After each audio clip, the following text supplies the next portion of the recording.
pasiring nangun natabi kita sa presidente ng Catanduanes State University live via Zoom, Dr. Patrick Alain Azanza on the line. Sir, magandang umaga. Si Bombo Jan po ito. Magandang umaga po, Bombo Jan. Opo. Sir, napatawag po kami to discuss. Ito pong napapabalita na yung proposed budget ng Catanduanes State University is 766 million and it turned out na lumalabas ngayon na malaki yung natapyas sa fund. Ang sinasabi po is parang 3 million na lang po ata ang posible na maaprubahan. So gaano po ito katotoo and any statement po on Catanduanes State University? Ito po ay totoo. Tinapyas po ng Department of Budget and Management ng DBM ang ating capital outlay budget to 3 million pesos. At nalulungkot po tayo dito. At ito po ay ating siyempre inilalaban sa tulong ng ating congressman, si Congressman Hector Sanchez at ang ating gobernador, si Governor Joseph Buboy Kua. Kami po ay dumulog sa mga kaibigang congressman at senador upang maipaliwanag ang sitwasyon na ito at matulungan nila tayo dito sa ating 2022 capital outlay budget na sobrang tapyas po. Hindi po ito unique sa Catanduanes State University, by the way. Ang apektado po dito ay halos lahat ng state universities and colleges. Kaya po tayo nag-iingay dahil gusto nating makuha ang atensyon ng national government at mabago itong trend na ito. At harinawang ang Congress at Senate ay maalalayan tayo para ma-restore yung ating budget. Ang apektado po dito, yung halos 40 na SUCs po halimbawa, zero ang tinanggap nilang budget at for capital outlay. At ang 75 naman na SUCs ay kagaya ng sitwasyon ng Catanduanes State University, severely na-slash po yung budget namin for capital outlay. Okay. Sir, ang hindi ko lang din po kasi maintindihan is yes, posibleng may tapyas sa budget ng mga SUCs because of siguro may mga factors na kinukonsider like yung prioritization ng fund.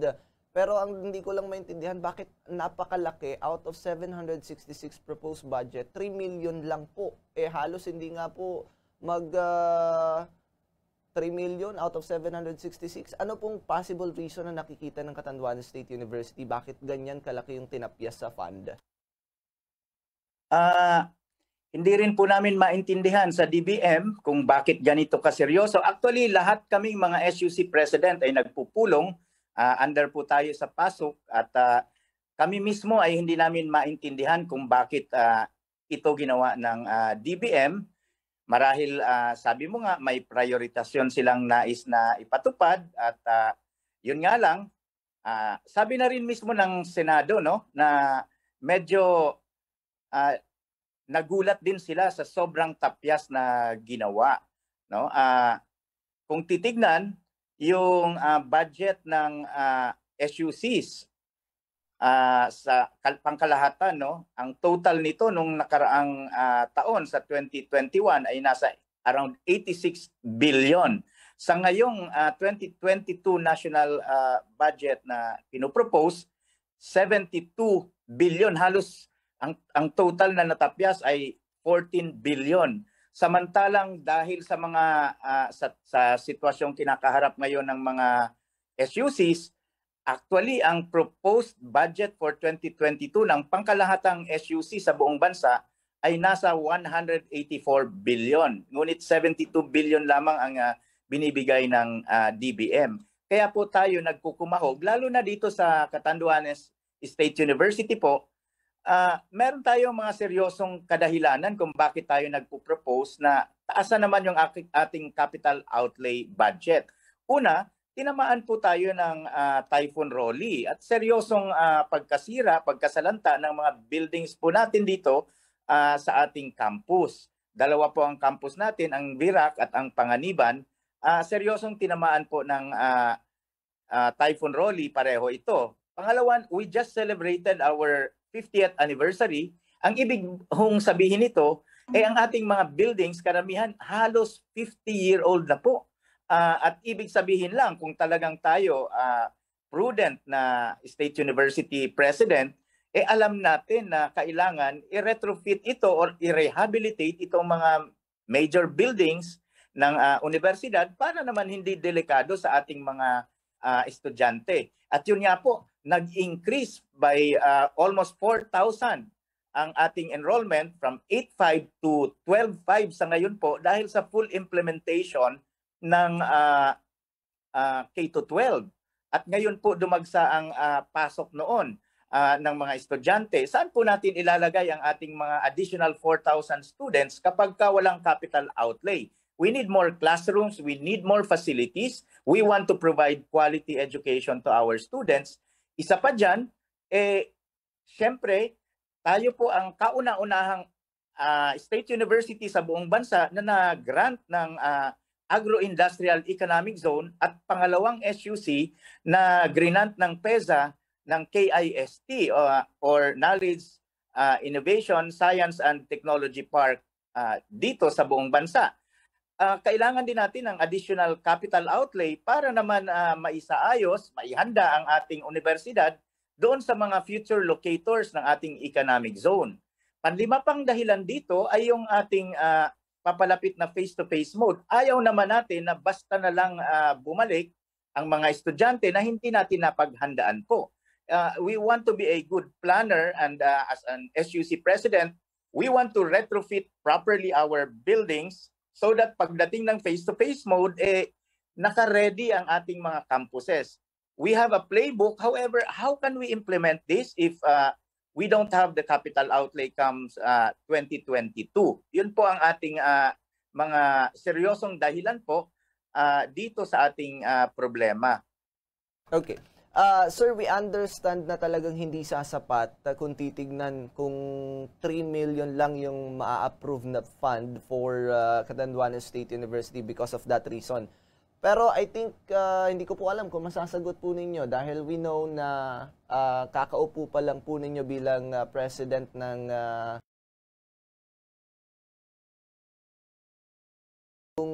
previous record ng Catanduanes State University pagdating sa pag-consume nung fund na approve ng DBM sa Catanduanes State University nung mga previous year. Nagastos po ba natin yung approved budget last year or nung mga previous years dyan sa Catanduanes State University?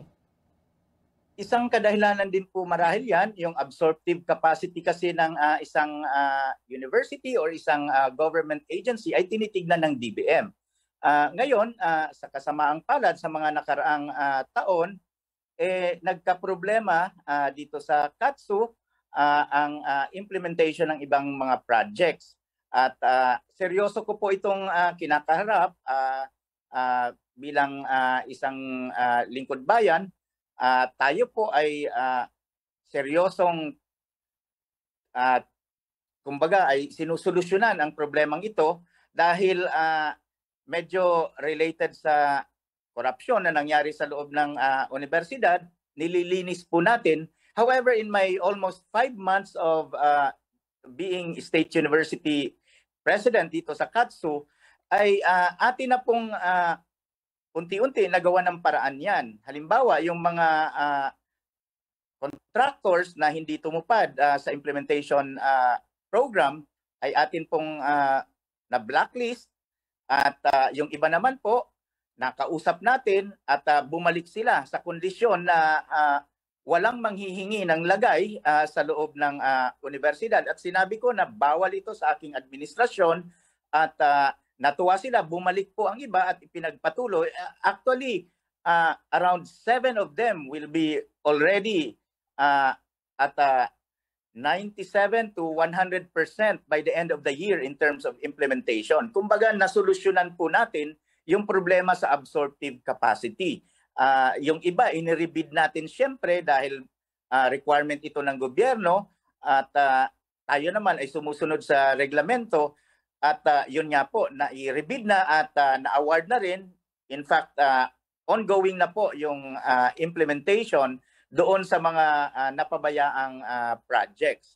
So yung sinasabi po na absorptive capacity, syempre, pwedeng dahilan, pero sa kasalukuyan po, ang KATSU sa ngayon, under my administration, natutukan na po yan at na-address na.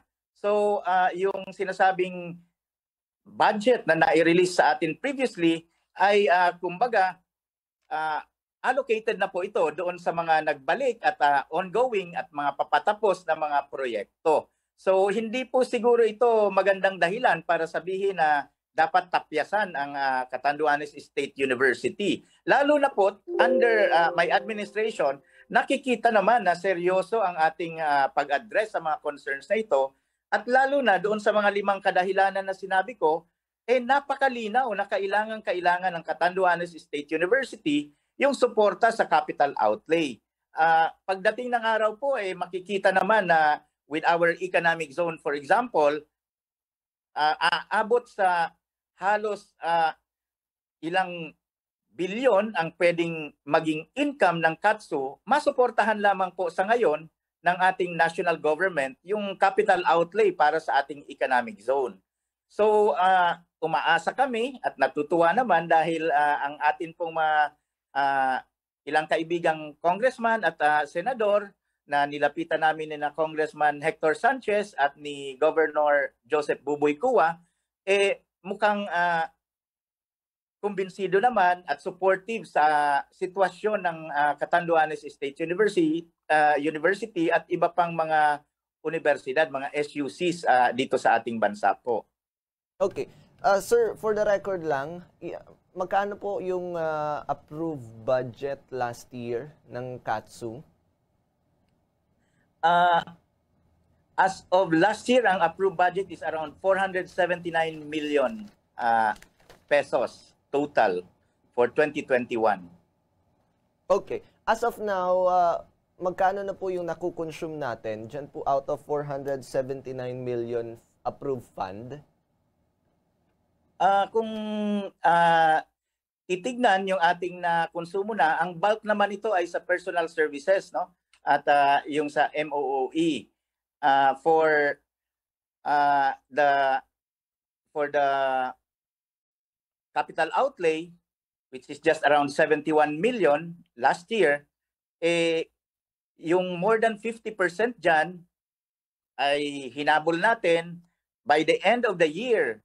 Marahil mga nasa 70 to 79% tayo at yung natitirang first 2 months of the next year, maaaring tapos na rin yung ibang matitirang projects dito.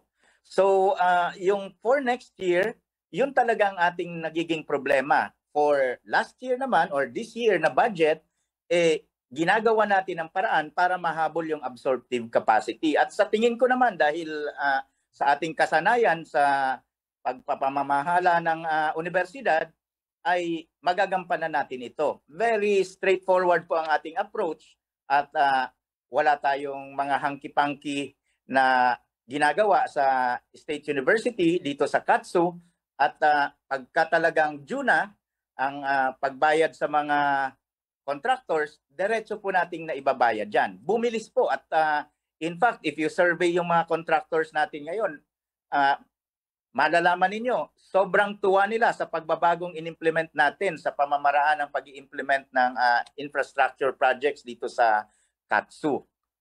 Okay. Sir, after this, although hindi pa naman po final talaga yung 3 million and may ginagawa pa po tayong hakbang to address at madagdagan pa yung fund dahil hindi nga po sasapat, anong lesson nakikita natin sa ganito pong situation on the part of KATSU, lalong-lalo na napaka-importante ang pondo sa isang institusyon at lalo na po sa isang universidad? Una po yung teamwork, no? Kailangan talaga magtulong-tulong ang lahat ng kawani ng universidad, pati ang ating local government leaders at natutuwa tayo dahil suportado tayo ng sobra-sobra ng ating governor, sina Governor Joseph Buboy Kua at ang ating congressman si Congressman Hector Sanchez. In fact, pati na rin ang TGP Party List Congressman ay tumutulong, si Bong Teves, at nagpapasalamat tayo. Sa teamwork na ito, makikitang malaki ang magagawa para sa ikauunlad ng State University.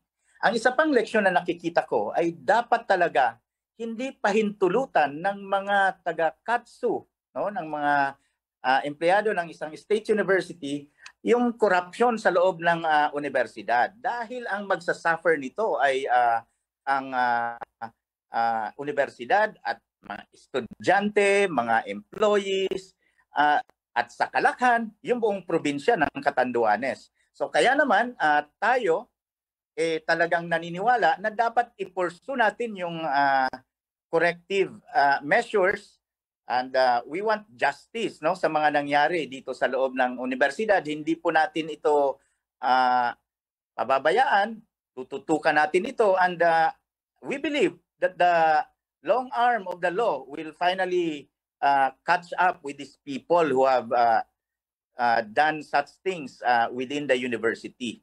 So in a matter of few days, I think there will be something going on, and we thank the contractors for their cooperation dahil nakikita ko na sila mismo may mga whistleblowers na rin at willing.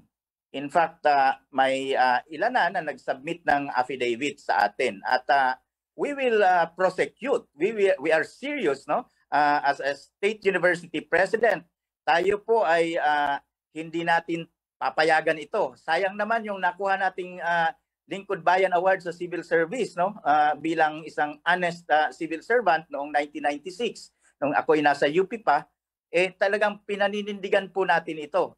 Tayo ay gustong maging huwarang public servant ang mga taga-KATSU.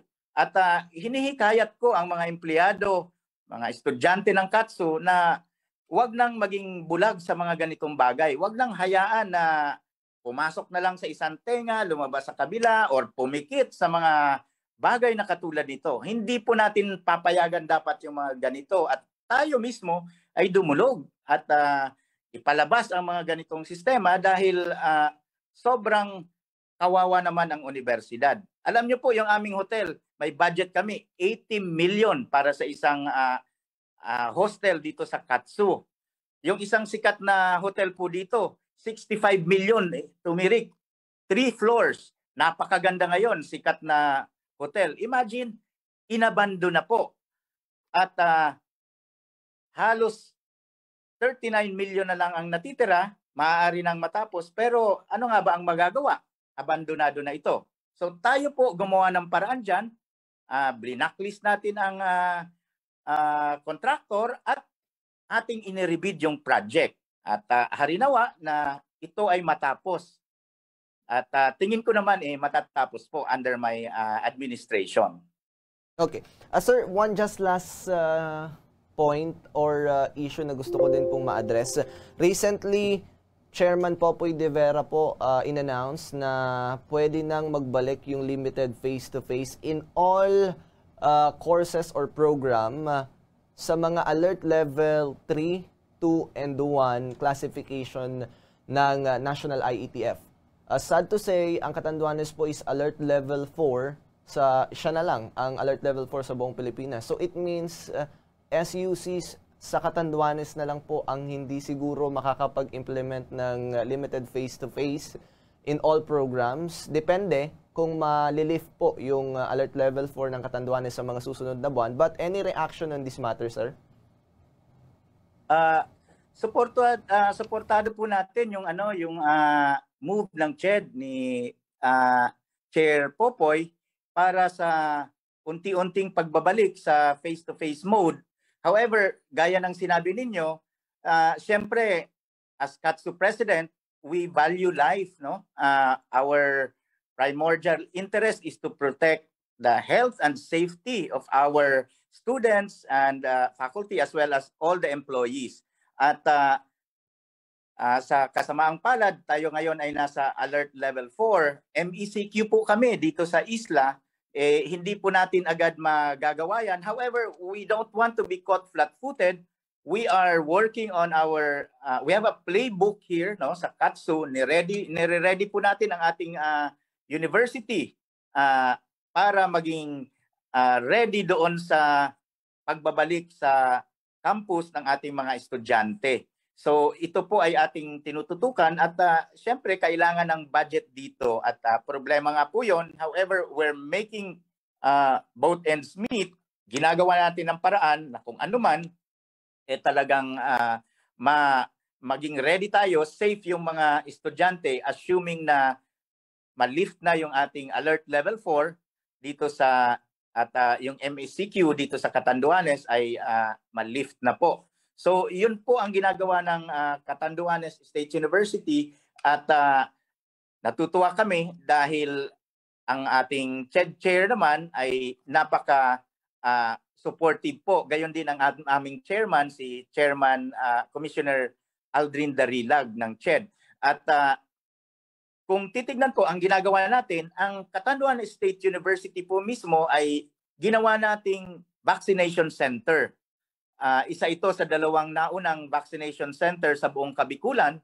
And so far, we have been very active, not just in the vaccination program for our employees and students, but also for our mga kababayan, mga nasa komunidad. We want to accommodate everyone, fisher folks, farmers, tricycle drivers, mga vendors, lahat po ay ating ini-schedule dito and open po yung KATSU vaccination center para suportahan ng ating isla po ang mga naninirahan dito. So far ngayon nasa 97% na po ng mga employees ng KATSU ang bakunado at yung atin pong mga estudyante ay nasa 33% na po ang bakunado. Medyo na late po ang vaccination ng students dahil doon pa lang din po pumasok yung ating mga bakuna para sa mga estudyante. Pero natutuwa kami dahil ang DOH Catanduanes chapter at PHO ay pati na ang Catanduanes Medical Society ay tumutulong po sa atin ng lubos dito sa vaccination program. At nagpapasalamat po kami ng sobra-sobra dahil sa kooperasyon at tulong na ibinibigay sa KATSU dito sa vaccination program. May mga dahilan lang po, yung iba religion, yung iba hindi accepted yung mga bakuna na ipinapadating. May mga negative concepts or comments, kaya po yung iba ayaw payagan ng magulang na magpabakuna at ang ginagawa natin dito ay may education program po tayo tungkol sa bakuna. In fact, ang ating CHED Regional Director ng Region 5 ay dumalaw dito kamakailan, si Director Freddy Bernal, para magkaroon ng ceremonial vaccination program dito sa KATSU. At tuloy-tuloy po ang gagawin natin, hindi po natin ito pababayaan. Bilang isang Red Cross member ng Board of Directors ng Red Cross po, ay nakatutok po tayo dito. At tingin naman natin, ang KATSU ay very proactive pagdating sa bagay po na ito.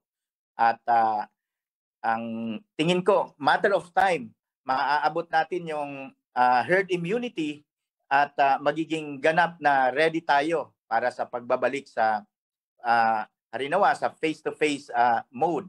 Dahil malaki ang nawawala sa ating mga estudyante po at maaaring maapektuhan ito ang kalidad ng ating edukasyon.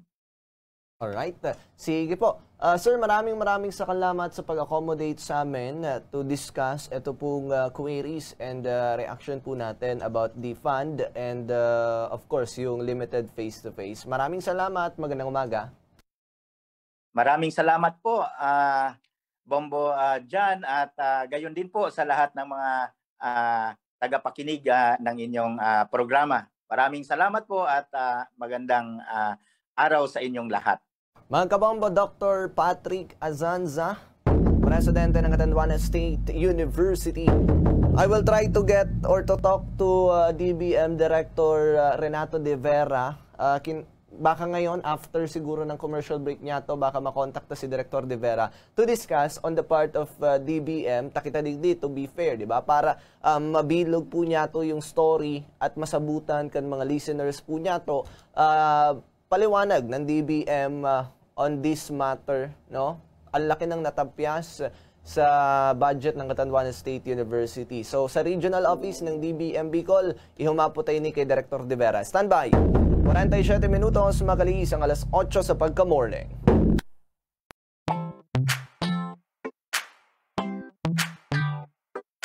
Intensive skincare? Nako, hindi dapat makaligtaan yan upang mapanatili ang healthy skin na glowing pa. Alamin ang 5 simpleng tips upang mapangalagaan ang inyong balat. Una, protektahan ang sarili sa init ng araw. Alam niyo ba na ang sun exposure ay nagdudulot ng wrinkles, age spots at iba pang skin problems kagaya na lamang ng skin cancer? Ugaliing gumamit ng sunscreen na may SPF na at least 15 at iwasan ang pagbabad sa init ng araw sa pagitan ng alas 10 ng umaga at alas 4 ng hapon. Magsuot rin ng protective clothing. Ikalawa, huwag manigarilyo. Isa ito sa mga nagdudulot ng wrinkles, pagbawas ng blood flow, pagbaba ng oxygen sa skin at mga mahalagang nutrients sa skin health. Nakakasira rin ito ng collagen at elastin bukod pa sa pagiging salik sa cell skin cancer. Ikatlo, maging gentle sa skin. Limitahan ang oras sa paliligo dahil ang mahabang showers ay nakakatanggal sa oil sa balat. Iwasan ng matatapang na sabon at gumamit ng mild cleansers. Kung nagsishave, maglagay muna ng shaving cream, lotion o gel. Makakatulong rin ang moisturizer sa dry skin. Ika-4, sundin ang healthy diet. Kumain ng maraming prutas, gulay, whole grains at lean proteins. Uminom ng maraming tubig upang manatiling hydrated. Number 5, i-manage ang stress. Ang hindi makontrol na stress ang posibleng magdulot ng mas sensitive na balat na prone sa acne breakouts at iba pang skin problems. Dagdagan rin ang sapat na tulog at maglaan ng panahon sa pag-i-enjoy. Ang healthy skin ay maaari ring nakabatay sa healthy state of mind.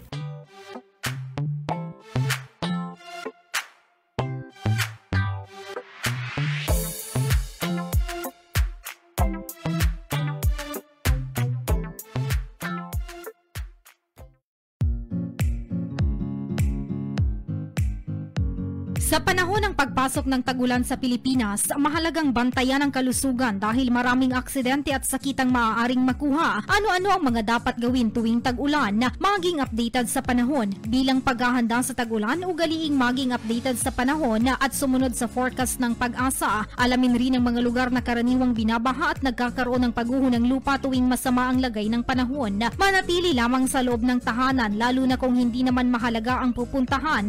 Maliban sa posibilidad na mas stranded sa pupuntahan ay malaki rin ang tsansa ng pagkakaroon ng aksidente. Magsuot ng damit na angkop sa malamig na panahon. Gumamit ng jacket o sweater na pamprotekta laban sa malamig na panahon. Magsuot din ng kapote o kaya'y gumamit ng payong upang hindi mabasa ng ulan. Huwag pababayaan ang mga naipong tubig.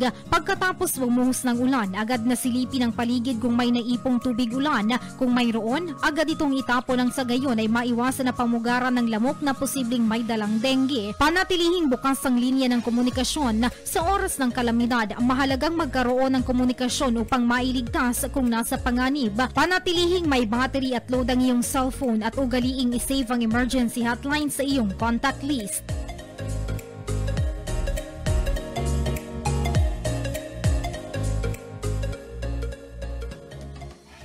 Ano ang mga dapat malaman hinggil sa aneurysm? Ang aneurysm ay paglobo o pamamaga ng mga ugat na dinadaluyan ng dugo mula sa puso na karaniwang dulot ng paghina ng arterial wall.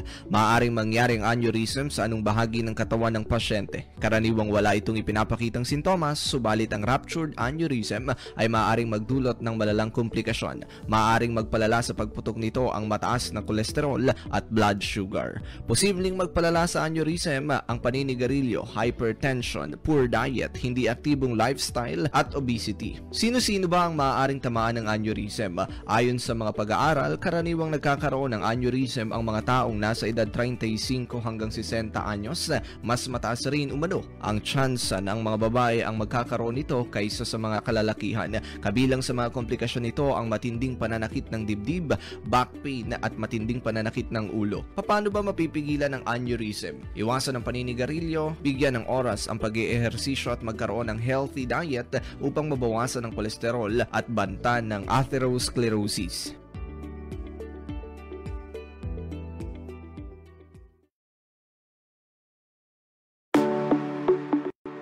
Saan napupunta at paano ginagamit ang buwis na binabayaran ng mamamayan? Ano ang buwis? Ang buwis ay pera na kinokolekta sa ngalan ng pamahalaan. Maaaring kailangan mong magbayad ng buwis kung kumikita ka mula sa isang trabaho, mga allowance at bayad ng Centrelink, pagpapatakbo ng negosyo, at iba pang mga pagkukunan tulad ng interest sa bangko. Bakit ka nagbabayad ng buwis? Ang perang buwis na kinokolekta ay nagbabayad sa mga serbisyo katulad ng kalusugan. Ang bahagi ng pondong nakokolekta ng pamahalaan ay ginagamit upang mapaunlad ang sektor ng pangkalusugan ng bansa. Edukasyon. Ginagamit ang buwis upang makapagpatayo ng mas maraming mga paaralan upang masuportahan ang pangangailangan ng mga guro at mga mag-aaral. Depensa.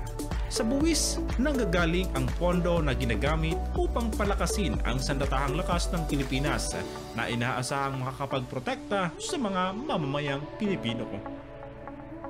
Kalsada at mga riles. Ito ang nagiging daan upang mapaganda ang mga infrastruktura at daan sa bansa na nagiging susi sa pag-unlad ng ekonomiya. Paano magbabayad ng buwis? Kung nagtatrabaho ka para sa isang taga-empleyo, kukunin nila ang buwis mula sa iyong sahod o sweldo at ibibigay ito sa nakakasakop na ahensya ng pamahalaan. Kung mayroon kang ibang kita katulad ng kita mula sa negosyo o interes sa bangko, maaaring kailangan mong magbayad ng buwis. Karamihan sa mga tao ay kailangan magsumite ng isang tax return bawat taon upang sabihin sa amin kung magkano ang kanilang kita at buwis na babayaran.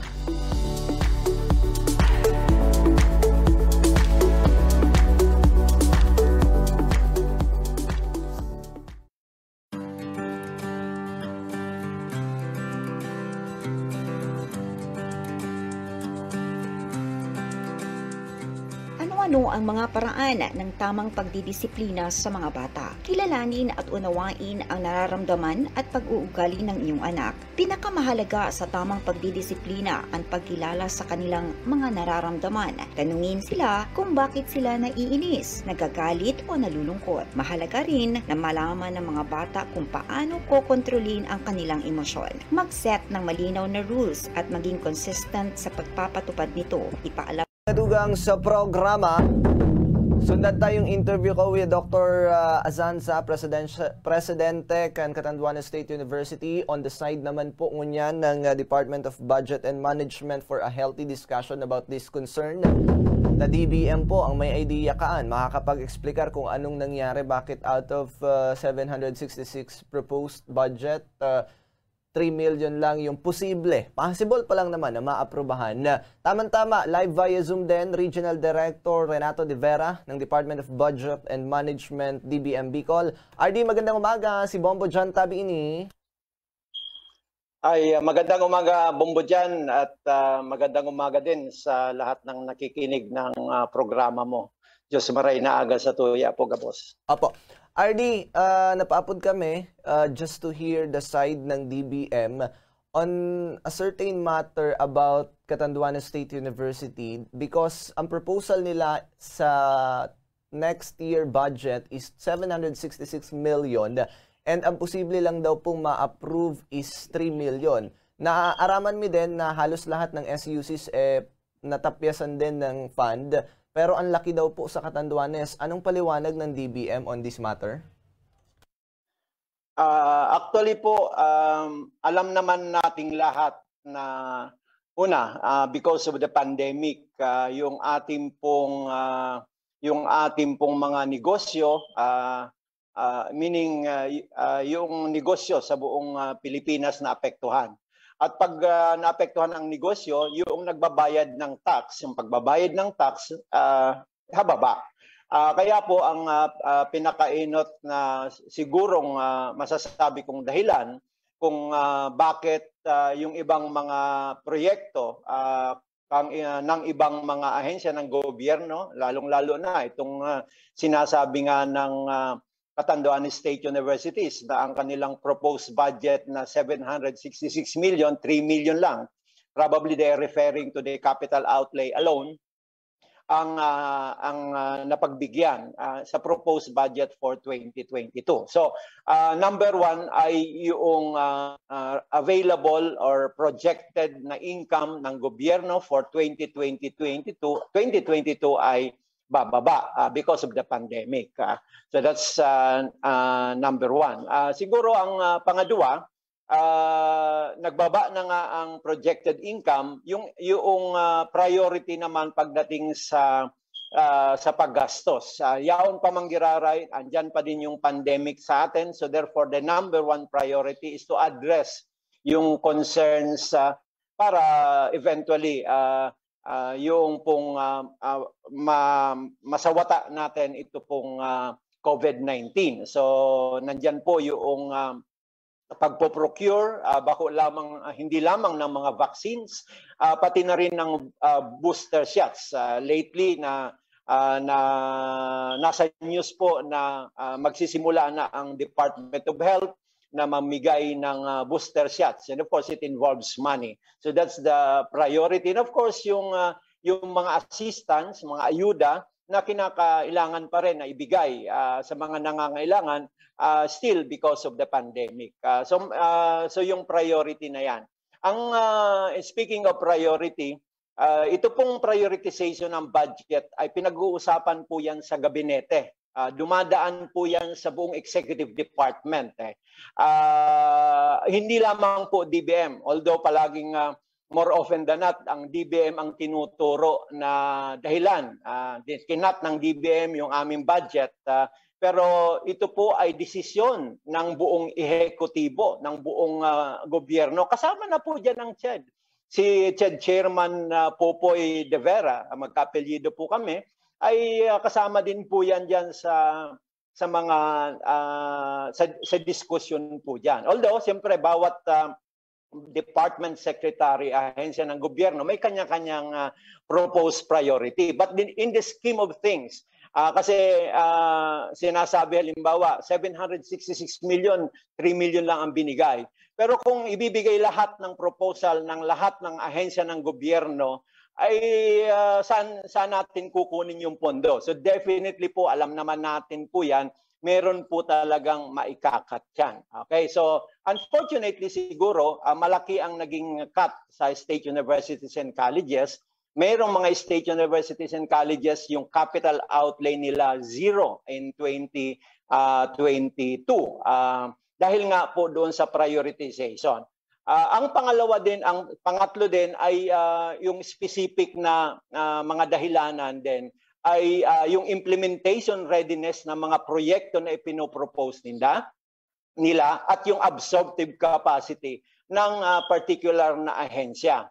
Unfortunately for Catanduanes State University ay mahina po ang kanilang absorptive capacity. Kanina po, nataon na napakinggan ko yung ilang portion ng iyong interview kay President Asanza. By the way, let me congratulate President Asanza being the new president of Catanduanes State University. At narinig ko po yung sinasabi niyang nagkukumahog sila. Sana po yung pagkukumahog na yan, matagal na nilang ginawa. Sana nandiyan na si President Asanza, si Dr. Asanza way back. At nagkumahog sila kasi matagal na po namin kinakalampag naman ang Catanduanes State University dahil sa kanilang mahinang paggastos ng pera. Napakahina po ng kanilang paggastos. Kung titingnan po ninyo itong mga nakaraang 3 taon, in 2019, nandito na po ako sa Region 5 as the Regional Director. Ang kanila pong capital outlay ay nasa mga 229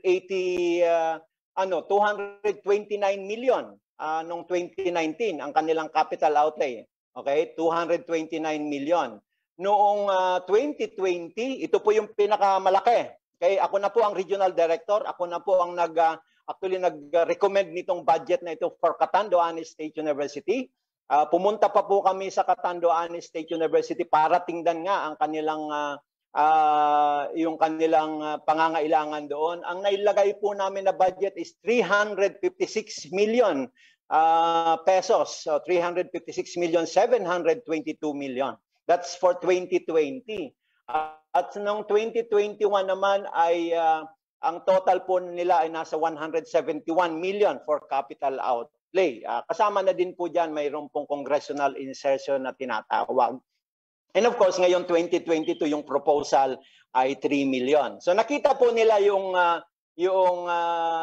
maliit na proposal, pero paano naman yung ilang taon na malaki. Kaya medyo nakakapanghina din ng loob na napasalamatan ni President Asanza yung iba-ibang kuan, pero hindi nila napasalamatan ang DBM. But trabaho po namin yon.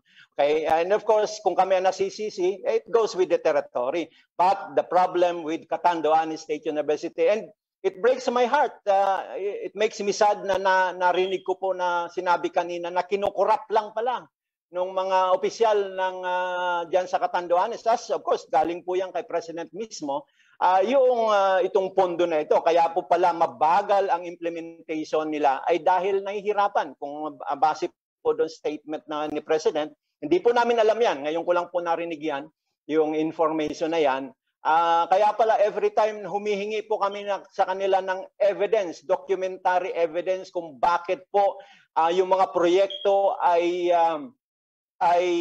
mabagal, hindi po makapagbigay ang Catanduanes State University. Kung makapagbigay man, it takes a very long time for them to provide us with the documentary evidence kung bakit po ang bagal ng kanilang implementation ng project. Isa po sa mga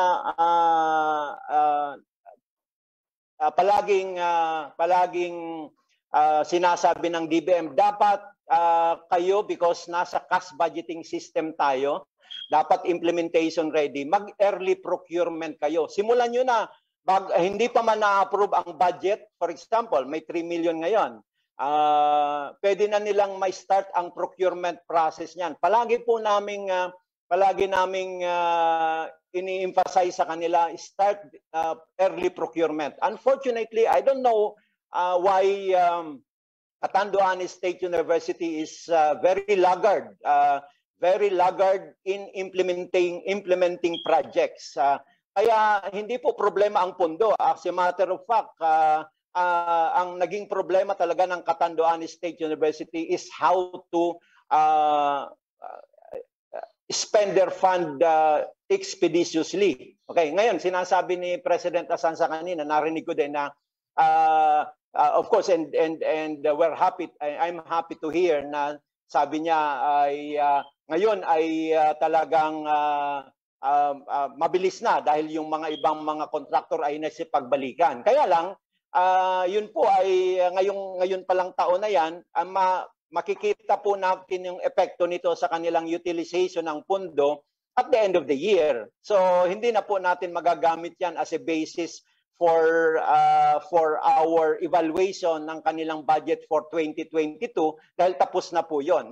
Ito man po ay ang kagandahan dito, kung maganda po ang magiging budget utilization rate, yun po ang tawag namin sa absorptive capacity nila. Mataas ang kanilang budget utilization.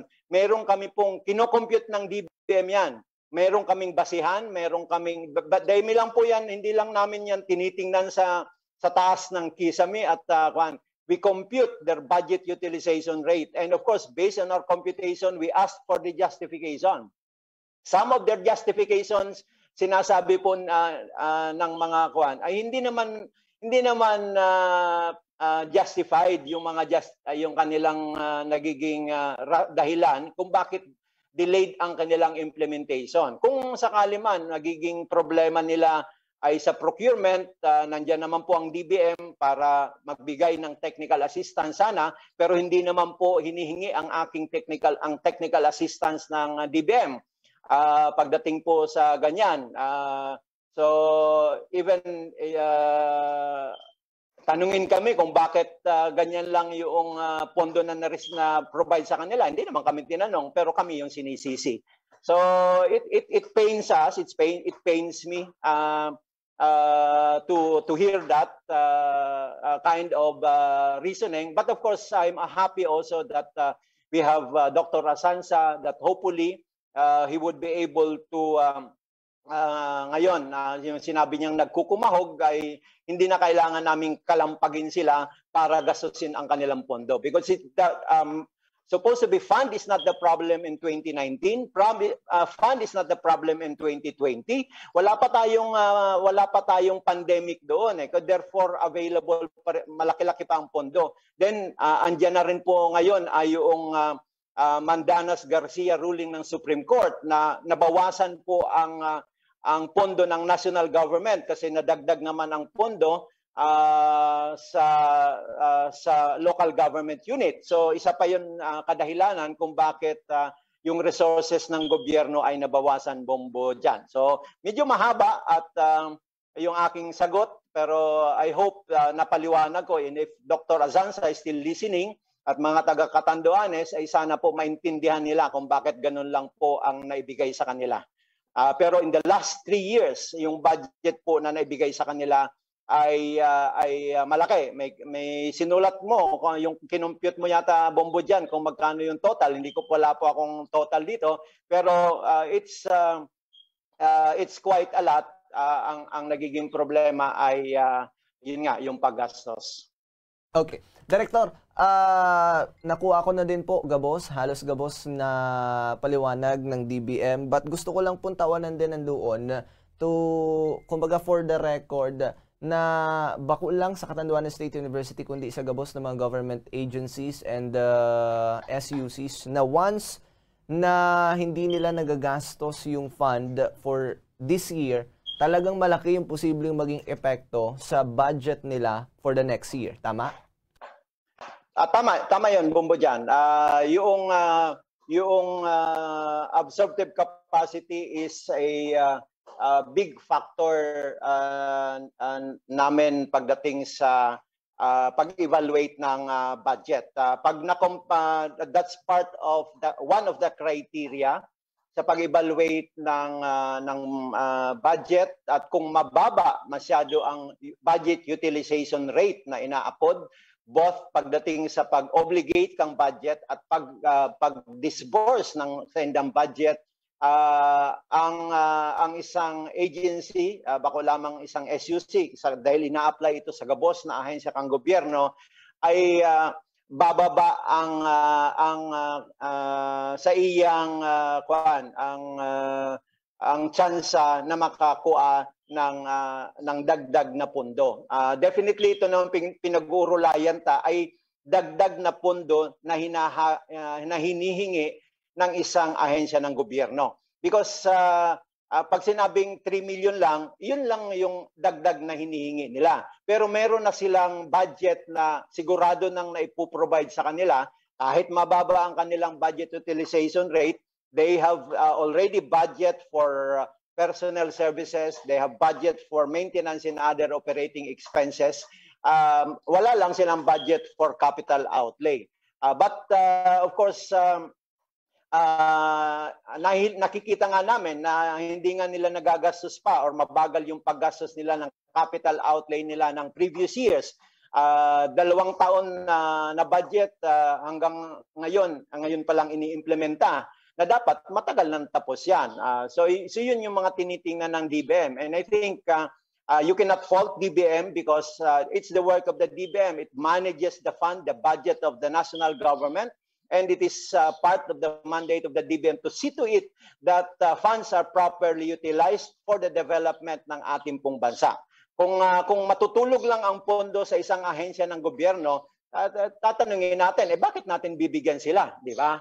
hindi patutulugin lang pala ang pondo. At some of the funds that we released sa bangko, nandoon po sa bangko, naglalaps lang eh. Ang gobyerno, ginagastos yan ng gobyerno dahil inuutang ng gobyerno yung cash sa komersyo, pagkatapos linagay sa government depository bank like Land Bank, and yet it lapses dahil hindi nila magastos dahil yun na nga, mahina ang kanilang utilization rate. So what do? You have to penalize these agencies, and that's one of the reasons why mababa or zero yung iba, because we have to penalize. That's part of the things that we have to do. Masakit man sa ating mga ahensya ng gobyerno, but of course, that's the mandate of the Department of Budget and Management.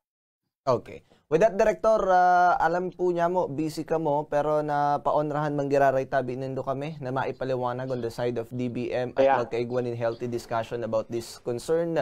Bako lang po sa Catanduanes State University, kundi maging siguro sa iba't ibang mga government agency and SUCs talking about funds and the proposed budget ng ahensya and institution ninda. Diyos mabalos, Director, maray na aga po sa girara.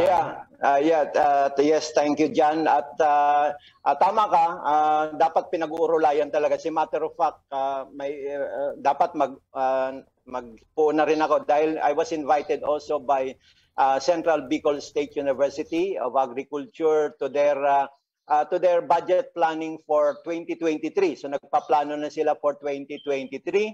And I think dapat ganun ang ginagawa ng mga agencies natin, including state universities and colleges. Planuhin nila ng maaga kasi hindi lang po puro hingi ang dapat gawin. Kailangan marunong kang magastos ng inyong hiningi ang binigay sa iyo. Kasi magaling ka naman humingi, hindi ka naman magaling gumastos. Eh wala din. I think you're not helping the country. You're not helping the economy also. Dahil ito pong mga pondo na ito na binibigay, it perks up the economy. Nagbibigay po ito ng empleyo sa mga tao diyan sa Catanduanes. Yan po ay nagbibigay ng komersyo, dagdag sa kita ng mga establishmento diyan, bako lamang sa Catanduanes kundi sa ibang lugar ng ating Pilipinas. Kaya po dapat kasama yan sa pagpa-planning nila. So thank you, Jan, Bombo Jan, for this opportunity. I hope that I'll be able to talk to Dr. Azanza soon. Hindi pa kami nagkakausap tungkol dyan sa kanilang problema na yan, but hopefully ay mapag-usapan din po namin. Magandang umaga po at maraming salamat, Bombo Jan. Thank you very much. Mga kabombo, DBM Regional Director RD Renato de Vera, underside mga tugaing. So hopefully, yun talaga yung posibleng maging epekto. Kaya bako lang sa Catanduanes State University, kundi sa manlain-lain na institution and offices, na talagang kung dai mo man magagastos or kung dai magiging marhay ang gastos mo this past few years, talagang magiging masapar ka ng epekto ng mas mababang pondo ngunyan na mga maabot na taon. Like for example, tinawanan ka last year ng Sanggatos, dahil mo man tabi na gastos gabos, ang nagastos mo lang is 25 pesos, syempre, natural naman talaga na for the next year, hihilingon na dahil mo man palan kay puwanin 100. Ang kay puwan mo lang is 25 pesos. Simpleng example lang mga tugang. So hopefully na-gets din po niya to and hopefully makapag-olay din, makakagad din in advice ang Catanduanes State University coming from Department of Budget and Management, and then mapag-ulayan din ninda. And then the DBM can suggest kung paano ninda mas magagastos pa yung fund na itinatao tabi sa inda, considering na sinda po din yung nagagibo nin fund na iyan, plus yung promise nga ni Dr. Azanza na sa iyang termino, 5 months pa lang ata kasi siyang nagtutuko as president ng Catanduanes State University. So, hopefully sa iyang termino, mawara yung pagsasabi niyang alleged corruption and magastos nin tama yung fund para din naman po sa development not just ng Catanduanes State University kundi ng mga estudyante and yung future ng Catanduanes, lalo-lalo na yung mga jóvenes na papasok sa universidad na yan. So atabayan na, dakulong pa kita mga tema, yung featured story po niya to masunod na.